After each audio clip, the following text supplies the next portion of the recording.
10%, that's the number. For every year you were supposed to sign up for Medicare and didn't, they tack 10% onto your monthly bill. And this is the part that catches people. You keep paying that extra amount for the rest of your life. It never comes off. Ever. Sign up 2 years late and your premium climbs from around $200 a month to $243. Wait 7 years, now it's $344.93. Every month, forever, for the exact same coverage the person next door is getting for $200 flat. And the cruelest part, the last time anyone actually counted, close to 800,000 people were already paying this. Most of them didn't forget to sign up. They thought they were doing everything right. The window to get it correct is about 7 months long, wrapped around a single birthday.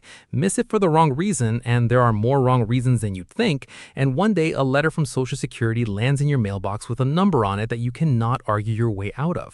So how does a window this small do this much damage? It does it quietly. Nobody calls. Nobody knocks on your birthday to remind you. And that's really where this whole thing starts, with something that doesn't happen. A lot of people picture turning 65 like this. You hit the age, a Medicare card shows up in the mail, you're covered, done. And for some people, that's exactly how it goes. If you're already getting Social Security checks before you turn 65, say you retired early and started benefits at 62, the government enrolls you automatically. The card really does just arrive. You don't lift a finger. But that's not most people anymore. More and more folks are working past 65, or they're holding off on Social Security on purpose so their monthly check will be bigger down the road. And if that's you, if you haven't started taking Social Security yet, then nobody signs you up for anything. No automatic card, no reminder. The program just waits for you to raise your hand. You'd think something this important would at least send you a warning. It mostly doesn't. So how long is that window you've got to raise your hand? 7 months. It's wrapped around your 65th birthday, and the shape of it is a little odd, so stay with me. It starts 3 months before the month you turn 65. It includes your birthday month. Then it runs 3 more months after. 3 before, the month itself, 3 after. 7. Miss all 7, and you can't just sign up whenever you finally notice. You have to wait for one specific stretch, January 1st through March 31st, to sign up at all. There's a bit of good news buried in there, at least. Under a rule that changed a few years back, your coverage now starts the month after you enroll, instead of making you sit and wait until the middle of summer with no coverage the way the old rule did. It's one of the few genuinely kind things that's happened to the system lately.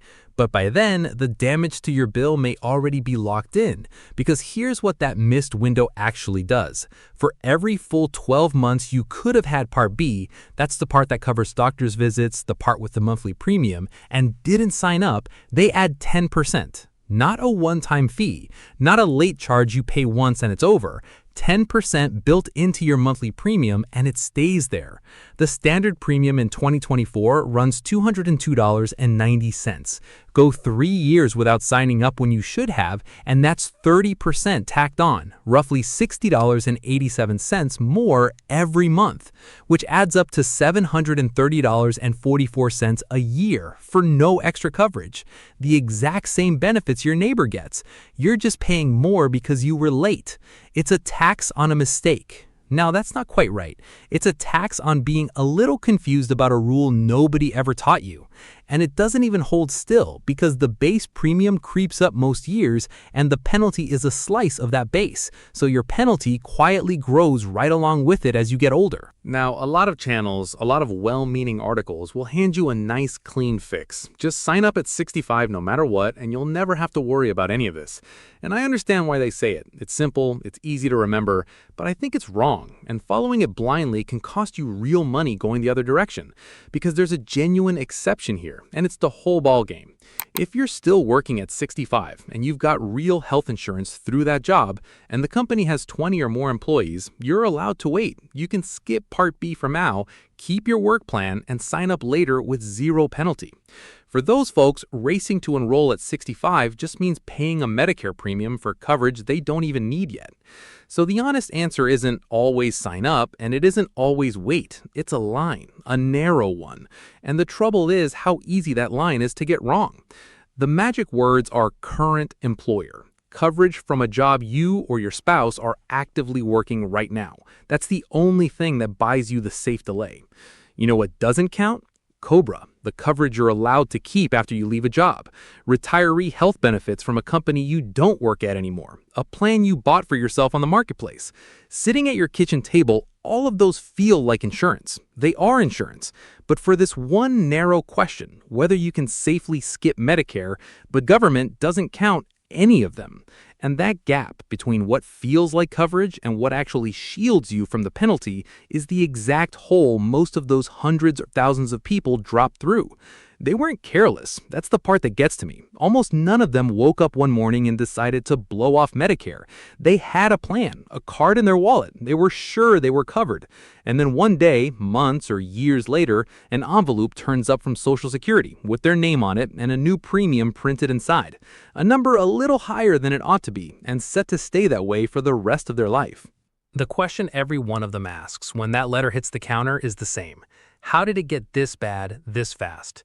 Two people, same age, same state, same fuzzy understanding of the rules. Both turn 65, both still feel healthy, both figure they've got time.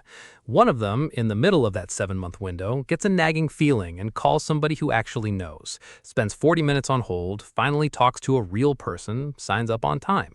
Doesn't feel like a big moment. Kind of boring, honestly. The other one waits, feels fine. Has a card from somewhere, assumes it counts. And every month that assumption sits there quietly, turning into 12, and 12 turns into a full year, and the clock they can't see keeps running. 3 years later, the first one is paying the plain $202.90. The second one opens a letter and finds out they'll be paying it plus 30% for as long as they live. Same start. One quiet phone call is the whole difference. That's what bothers me about this. It's not brains, it's not effort. It's whether somebody happened to tell you the rule in time. And I want to be square with you about the ceiling on this, because a lot of the scary versions online oversell it. When I first read the numbers, I half expected to find that most seniors get hit by this. They don't. The last real count found somewhere around 779,000 people paying the Part B penalty. And that's a lot of human beings, no question. But out of the whole Medicare world, it's a small slice. In most states, well under 3 in 100 enrollees are paying it. So if you're watching this sweating that everyone gets nailed and you're doomed, now. Most people either got auto-enrolled or had a real work plan and delayed just fine. This is a trap for a specific situation, not a universal one. I'd rather tell you that straight than scare you into a decision. But if you are in that situation, the one where the delay wasn't protected, the size of it is real. And it doesn't stop at doctor's visits. There's a second penalty riding right next to the first one, and it works almost the same way. For the drug coverage, Part D, that's the prescription side. Here's where people talk themselves into trouble. You turn 65, you're not taking any pills, you feel great, and skipping a drug plan to save the monthly premium seems like the obvious smart move. Why pay for medicine you don't take? Because the clock's already running whether you're on any medication or not. Go 63 days or more without drug coverage after you're first eligible and a penalty starts stacking.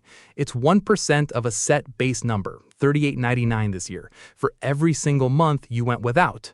So somebody who shrugs off a drug plan for a couple of years, then gets a diagnosis at 68 and suddenly needs an expensive prescription, they don't just start paying for the plan, they pay the plan plus a penalty every month for the rest of their life because of the healthy years they skipped.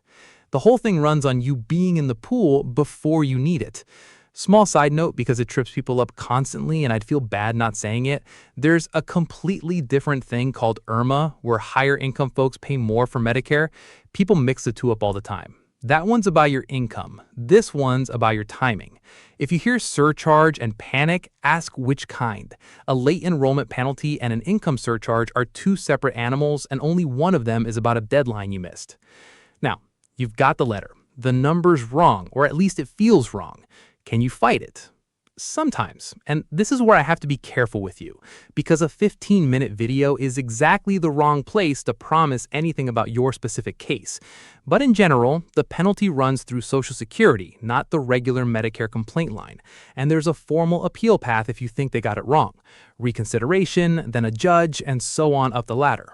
There's also a narrow door called equitable relief. If a government employee gave you bad information, genuinely told you the wrong thing, and that's why you missed your window, you can ask them to wipe the penalty.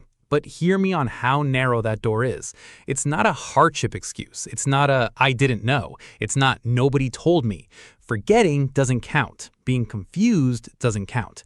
You essentially have to show the government itself steered you wrong. And there's a catch that stings. If they say no to an equitable relief request, there's no formal appeal of that no. It's a swing, and sometimes it just misses. Which is why almost everyone who's dealt with this will tell you the same hard thing. The appeal is the backup. It's the fire extinguisher. The real answer was never spraying the fire. The real answer was the 7 months and what you do inside them. So let's talk about what people actually do. Not what you specifically should do, I don't know your situation, but the moves that keep people out of this in the first place. It starts before you even hit 65. Somewhere in that window, 3 months ahead of your birthday month is the sweet spot, the people who get this right stop guessing and go straight to the source. That means Social Security, because Social Security runs enrollment, not Medicare itself. You can do it online at their site or call them at 1-800-772-1231, and I'll be honest about the friction. That phone line can mean a long hold. 40 minutes is not unusual. People give up. They figure they'll deal with it next week, and next week has a way of becoming the whole 7 months. If you're the type who'd rather have a human walk you through it, and no shame in that, this stuff is genuinely confusing, there's help that costs nothing. Every state runs something called a SHIP, State Health Insurance Assistance Program. Free, one-on-one, not selling you anything, no connection to any insurance company. You find yours at shiphelp.org. There's also the Medicare Rights Center, a nonprofit with a national helpline, 800-333-4114, where a real counselor will sit on the phone with you and untangle your specific mess. That number's worth writing down before you need it. Most people call after the letter comes, backwards. Now, the one that saves people the most and the one they mess up the most, the work coverage delay. If you're staying on the job past 65 with a real employer plan, 20 plus employees, and you're planning to skip Part B for now, the obstacle isn't the decision, it's the paperwork nobody warns you about. When you finally do retire and go to sign up, you have to prove you had that coverage the whole time. There's a form, CMS-L564, a request for employment information that your employer has to fill out. And here's the friction. Sometimes a company's changed hands. Sometimes the HR person who'd sign it left years ago. Sometimes you're calling a benefits line that has no record of you. The people who sailed through are the ones who got that form handled while they still had a live contact at the company, not 2 years later cold calling a corporation that barely remembers them. And whatever the situation, keep everything. The date you called, who you talked to, the confirmation, because if this ever turns into a fight down the road, the person holding a folder of dates and names is in a completely different position than the person going, "I'm pretty sure I signed up around spring?" If it's the drug plan you're weighing, the Part D question, the move most people land on is just enrolling in some plan when they're first eligible, even a cheap basic one, even if they take nothing. Not because they need the medicine, because holding the coverage stops the penalty clock cold.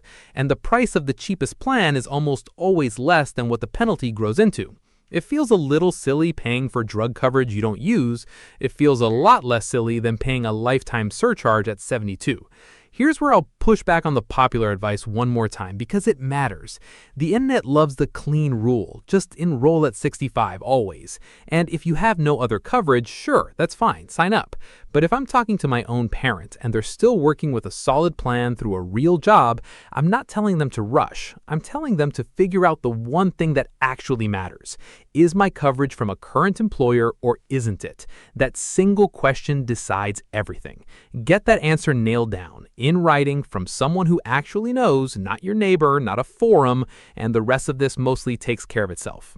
And this is the part where I have to say the thing I always say. If your situation is tangled, you've got coverage from more than one place, or you already missed a window and you're staring at a penalty, or you're not sure whether COBRA or retiree benefits or the plan through your spouse's job counts, that's the point where you stop scrolling and you find a real person who knows your actual facts.